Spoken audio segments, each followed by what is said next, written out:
It's 7 a.m. on April 14th, 2021, and we'll call this meeting of the Fergus Falls City Council Committee of the Whole to order. Roll call, please. Bonnie. Here. Clifford is absent. Thompson. Here. Fergus is also absent. Gustafson. Here. Hicks. Fish here. Oh, Hicks up there. Okay. Oh, Anthony's on. Here. Fish. Here. And Hickberg. Here. We have a quorum.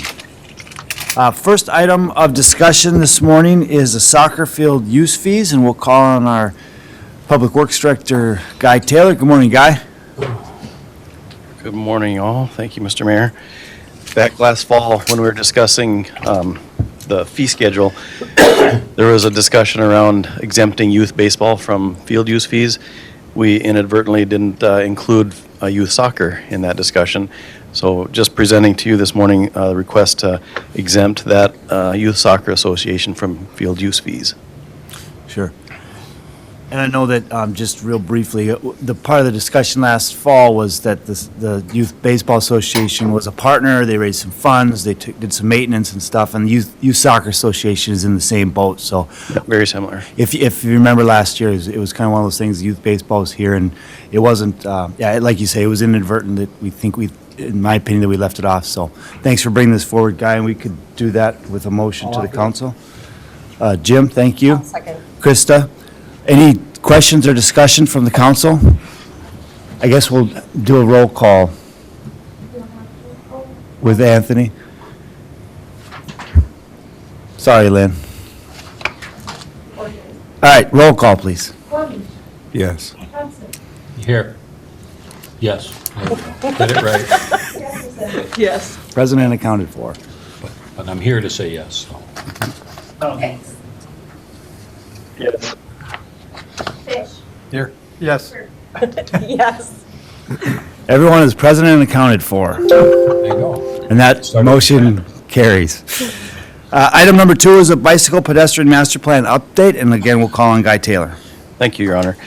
So back in June, a working group started working on a bike and ped master plan. It's being led by Antonio Rosell from Community Design Group. He's online. He's going to go through this. It's an update on the plan. It's in a review stage right now, and we'll come back for recommendation to the council to accept the plan at a later date. Okay. Thank you, Guy. Good morning, Antonio. Good morning, City Council, Mayors.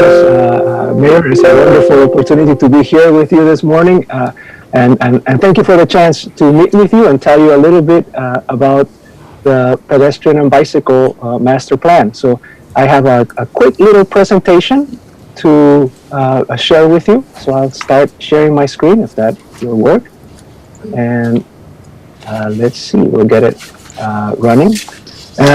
And I know time is short, so I'll just be very quick, providing an overview. I've had the pleasure of working with Len, with your city, other city staff, and residents and advocates in your community now for several months, and we've been working on developing this bicycle and pedestrian master plan for your city. We have a draft that we have developed, and it's the first draft of what I anticipate will be maybe a total of 1 or 2 total drafts that we will develop. And what we're doing is compiled all of the guidance and all of the information received thus far, and are getting that information, that document compiled and under review by the members of the steering committee. Now, we've worked with a group of your residents and staff over the last 8 months or so, meeting monthly and reviewing and developing the recommendations that go into this document. Our process for developing the plan has been, it's been a little bit challenging. If this were any other time, we would have had a lot of meetings in person and have discussed our maps and have a lot of in-person communication. But of course, when we began work on the plan, the pandemic was just getting into high gear, and so we were able to pivot. We had to pivot, and we were able to very effectively and working collaboratively with the project steering committee, to move to an online strategy for the work. We had a project website that was available where we were interacting with residents of Fergus Falls and placing a lot of the information related to the plan and the tools for participation. We had,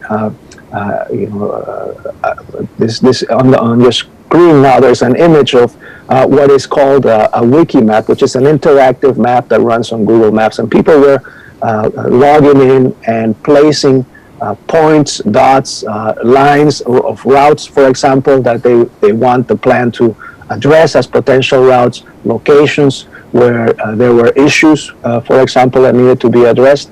We had a survey as well that had great participation from the Fergus Falls community, asking people about their preferences, their experiences about walking and bicycling in the city, through the different months of the year.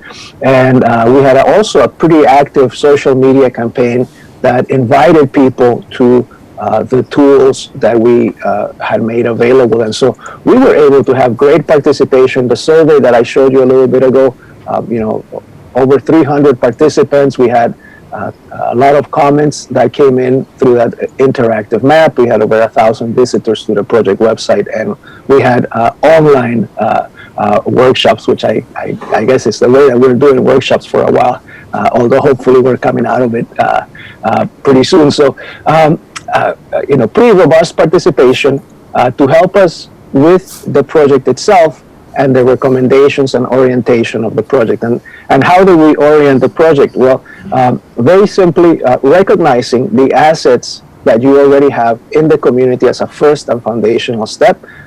You've made tons of investment over the years, have a very committed city structure. So, council, of course, but your staff, your engineering staff, public works.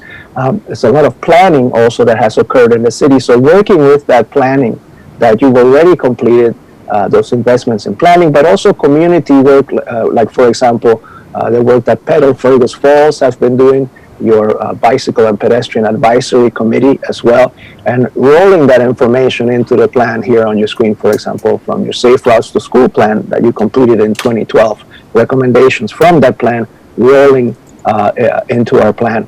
And then all of the programming efforts, all of the education and encouragement efforts that as a community you have been sponsoring and supporting, in your designation as a bicycle-friendly community, for example. All of that work that has gone into that, the way that we approached the work on the plan was to bring all of those ideas and all of the recommendations in.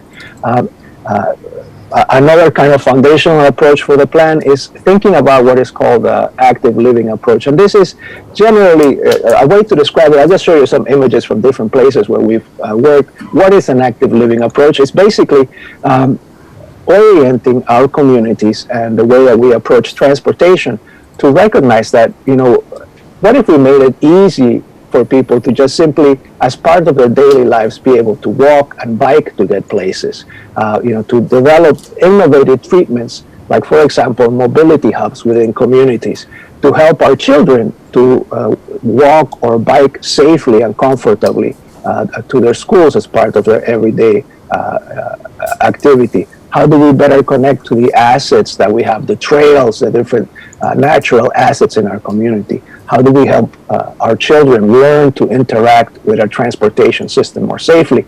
And how do we do that?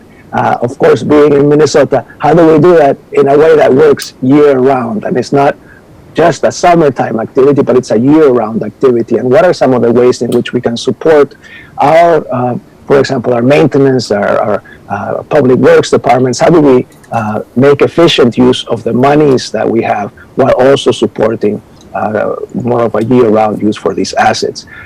Finally, another component of our approach is this idea of all ages and abilities network, thinking about the kind of facilities that we put on the roads or on our streets. Are we simply making investments that benefit a very small proportion of the population? Sometimes facilities like a route that doesn't have any treatments on the street.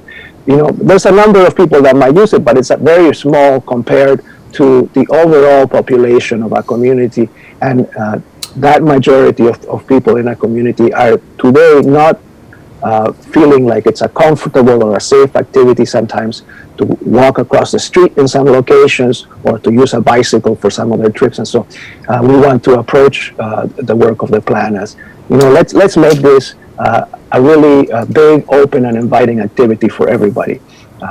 7E's approach, which includes all of these, is not just about infrastructure. That's, of course, a key important part, infrastructure is, but it's also about educational initiatives. It's about how do we evaluate if we're accomplishing our goals, how do we address equity in our investments, and also an additional E that is engagement, and how do we invite people to participate and use these assets.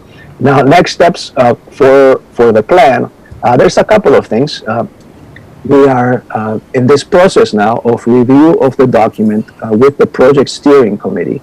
And again, this committee has been super active working with me on development of the document, and we've been meeting monthly, and they are reviewing it now for the next week or so. We'll make improvements on the document, and there's additional information that we'll be placing as well. So there'll be a new draft that comes out, and after that draft is again reviewed by the steering committee, we'll put it out to the public to have their comments, and once we receive their comments, we'll have a final version as well. And I believe that well, as soon as we have this draft that we're working on, this next iteration, we'll be sharing it with you for your review so that you can provide your guidance as well. Other components that we're also going to be publishing soon is, we have a toolbox of facilities and treatments, so it's kind of an appendix to the plan. That's also, kind of in the finishing stages right now. And this is kind of more detailed guidance about what kind of facilities to apply where. And with that, it's my presentation for today, and I don't know if you have any questions. I don't want to take up too much of your time. Thank you, today. Antonio. Questions from the council, staff, comments?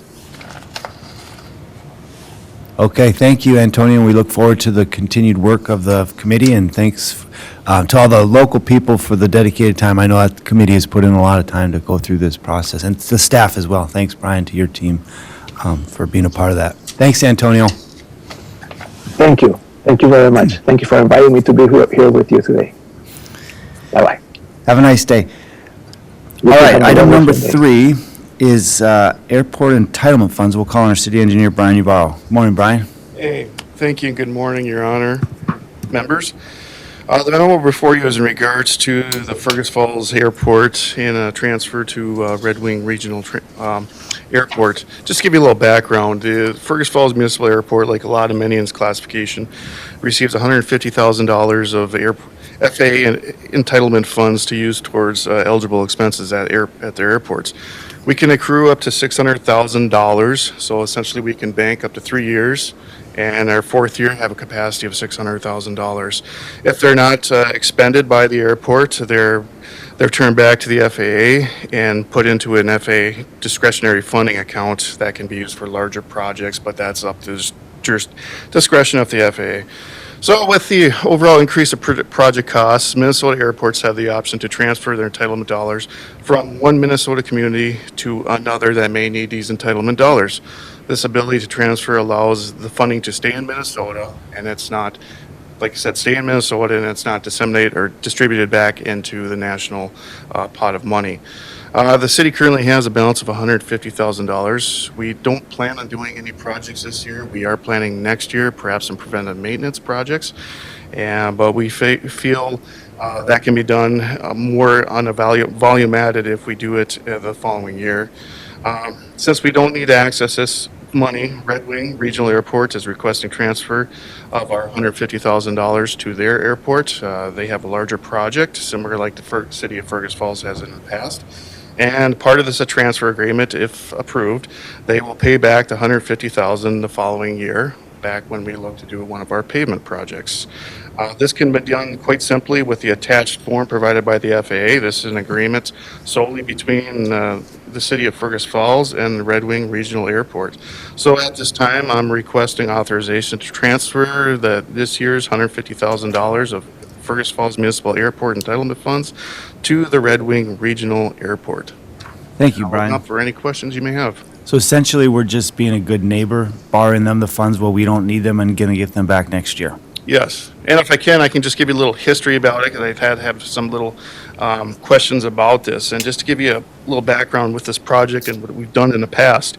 And I looked it up and everything. We've been doing this. I just want to point out one project we started that I recall back. We transferred some expiring funds to Bemidji, about $60,000. But the more important project, we did one in 2016, and some of you can recall, we acquired a large piece of equipment, snow removal equipment. That equipment loan was $500,000, plus we did a taxi lane. So we had a really large project. We did not have enough funds at the time. But I want to point out this SRE equipment was a big need, large need, significant need for our airport operations. It was funded by the feds at 90% rate, 5% was state, and the remaining 5% was local funds.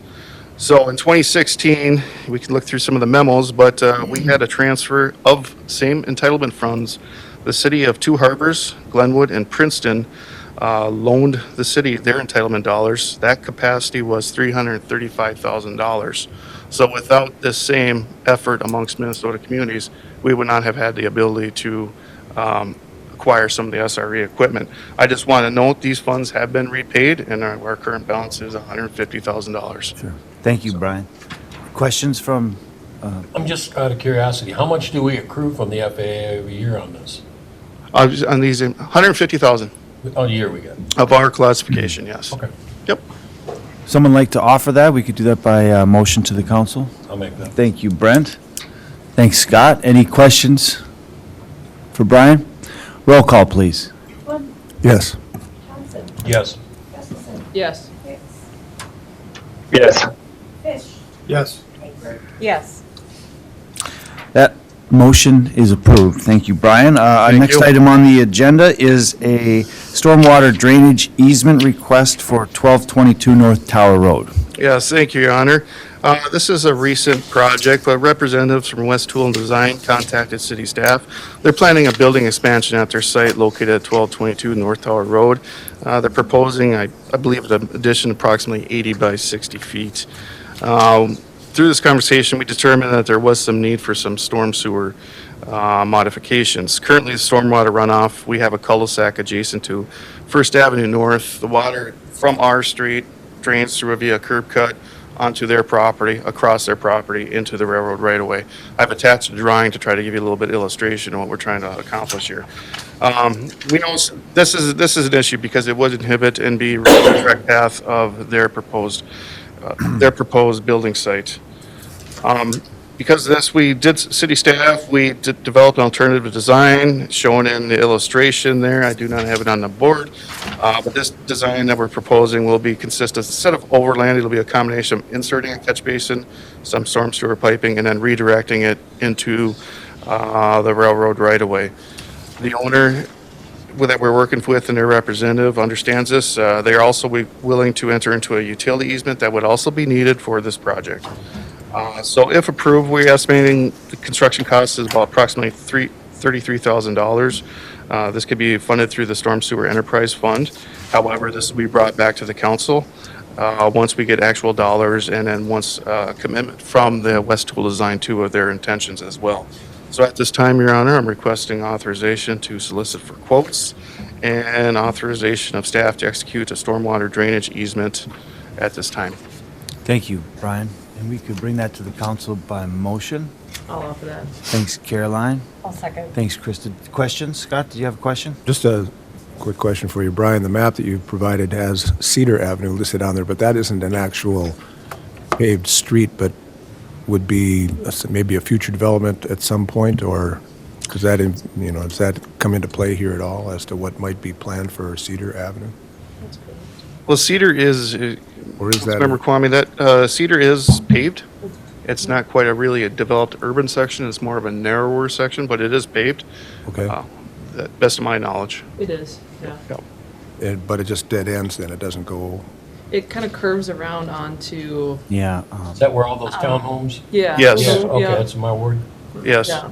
So a portion of Cedar is contributing because based on topography, I remember right, a portion of it's draining to that particular cul-de-sac, Okay. and it possibly is contributing to what's going on to West Tool Designs property. It And there curves isn't around any on the intention views. for this work to end up Yeah. in the assessments for any of the neighbors there? Or? No, no. This is, what we believe, this is 100% city cost. Based on- All right. So, Thank you. Good questions, thank you. Other questions? Roll call, please. Fergus, Yes. Thompson, Yes. Gustafson, Yes. Hicks, Yes. Fish, Yes. Clifford, Yes. That motion is approved, and we'll bring that to the council on Monday night. Item number 5 is public improvements 5337 and 5338, which is mill and overlay project for the 2021 seal coat improvements and mill and overlay. So I'll call on Brian Yavaro. Thank you, Your Honor. Yes, we've been evaluating local candidates that will receive a bituminous overlay and seal coat application. We have an illustration up on the board right now. These are the proposed streets we are looking to receive this application. Just note, these are annual applications, mill and overlay and seal coat. We levy on an annual basis. I just want to note, these are somewhat larger in what we have for budgetary needs. We have budgetary constraints. If you please can look at the area, I kind of have it hatched over. It's more in the Vasa area, west of Union. That's what we're looking at for some mill and overlay streets. However, those that have driven on some of those streets, there are some that are in very tough condition. We are looking to maybe reconstruct a few small portions and overlay as well. We quite haven't determined. That's going to be determined on, once again, what our budgetary allows us to do. Also outlined in the yellow on the map, that's our seal coat locations. A lot of these streets, I just want to note, a lot of these streets are reconstructed back in 2016 or overlaid. Our attempt is try to get some of these streets seal coated often and earlier than later. It's proven to provide better longevity for these streets. However, like you mentioned, that's a large amount of streets to do a seal coat. We're still running through the numbers, but I'm confident that we can proceed with some of these projects. There is a lot of striping as well noted on Cascade with bike and pedestrian master plan. There will be reestablished the bike lanes, but I just want to strive a little patience for proposing seal coats. Seal coats take in general about 2 weeks.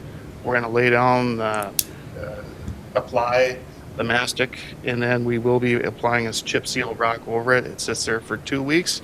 I know it's a hindrance and everything, but there has been concerns in the past.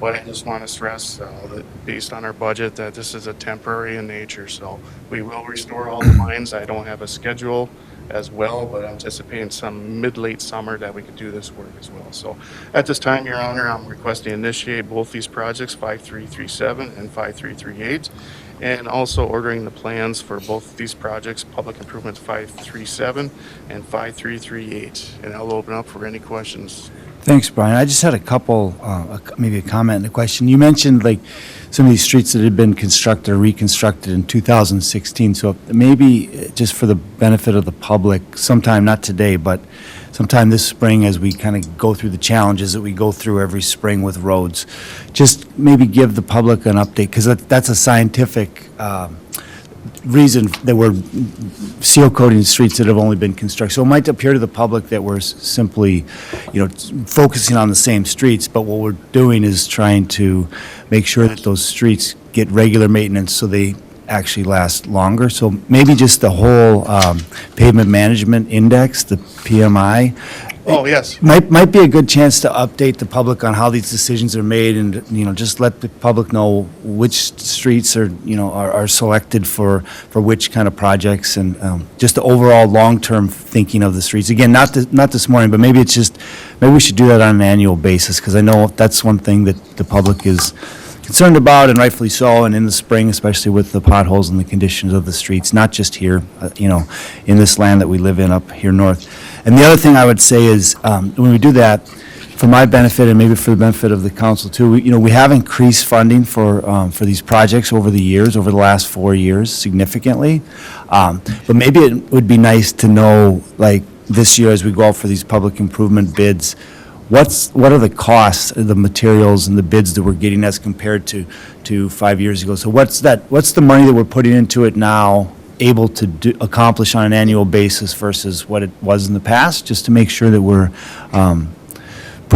putting the right, just give us an idea if we're putting the right portion of our budget into streets. Does that make sense, kind of? Just, it doesn't, not today, obviously, but just at some point, just give an idea of the mileage or what we're able to do with that money that we're allocating to streets. Because I know it's important, and we have increased the budget towards streets. We're taking that, the public's concern for the streets into effect, and just give us an idea of how much we're able to do.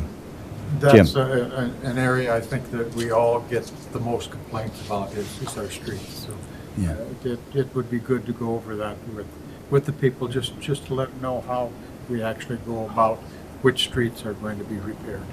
Certainly. Maybe that'd be a good opportunity at a forward to it. committee of the whole, where we have some time to just talk about streets and like like that, maybe dive into that pavement management index report and kind of what you see as the future of what might be reconstructed versus seal coated and just, Yeah, and options moving forward, yeah, and to your honor, I look forward to it, and to add to your comment, yes. Currently for bituminous mill and overlays, I have in the memo here, but we're levying about $250,000, $244,800.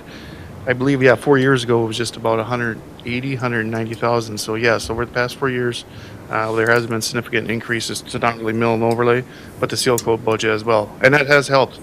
Sure. Has helped give us additional, do some additional streets, but also do more in strategies such as reconstructing some of these small portions of streets. So. sure. I know you've got a plan. I know it's based on science and evidence and you're analyzing. I just want to make sure the public knows that too. So maybe it's just an opportunity at one of the upcoming committee of the whole meetings to kind of go over what your department goes into when it's thinking about an annual plan for how they address the streets, so. Certainly.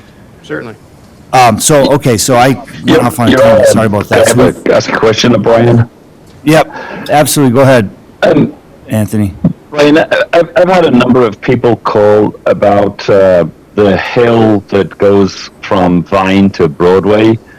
Last year we were able to do the opposite of Vine to Union. That was in worse condition.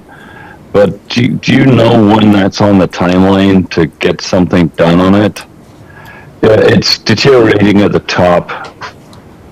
It's on Summit between Vine and Broadway. Yes, Councilmember Hicks, you are correct. Last year we did a reconstruction on a small reconstruction. We had to replace the pavement section, Summit from Vine to Broadway. We are looking farther to the west, especially where you get to Broadway. We just reviewed those particular areas, and those I don't have a definitive schedule on that particular area because with our levy amounts in our policy for our mill and overlay, I'll just give you a recap. We go to each different ward every year. That's our first basis on how we're going to look for some of these streets. And currently, right now, like I mentioned, we're working in the southwest. When we get to that particular ward, we can definitely take a look at that street. But once again, we can have this conversation in the near future of what the city's policy is, how we distribute these funds, what areas we're looking at, and steps we could take moving forward. Sure. Thank you, Brian. And we can bring forward public improvements 5337 and 5338 to the council for Monday night with a motion. Jim, offer that. I'll second it. Thank you, Brent. And then, again, we'll look forward to maybe just an update at a future committee of the whole meeting. I think that's a worthy conversation. Any other questions of the council? Roll call, please. Gorman, Yes. Johnson, Yes. Gustafson, Yes. Hicks, Yes. Fish, Yes. Paper, Yes. That motion is approved. Thank you, Brian. One last item for Brian, MSAS mileage for route number 120 and 140. Yes, thank you, Your Honor. I do have a map for this presentation. I just want to give you a little background. Back in 2018, the city in Otter Tail County completed a jurisdictional swap within the city limits. If you refer to the map, once again, this illustrates what roads were swapped. So currently, ones outlined in yellow, part of the Alcott, Cascade, Freiburg, those were once county jurisdictional streets. Those that are exchanged, those are now city jurisdictional streets. Tower Road and Fur Avenue once were city streets, and now they're the county's jurisdiction. So that happened back in 2019. That has been approved by the commissioners. We're just doing some final audits of this jurisdictional swap, and it was determined that due to this mileage exchange that the city is over and above the 20% limit of street mileage that is allowed to be placed on the municipal state aid street system per Minnesota rules. Because of this, state aid has contacted and we've worked collaboratively we got to reduce our designated mileage by 0.60 miles to remain in compliance with Minnesota rules. The attached map also shown right here, based on our system, and they haven't received any recent MSA funds too, because that's a component of our decision making.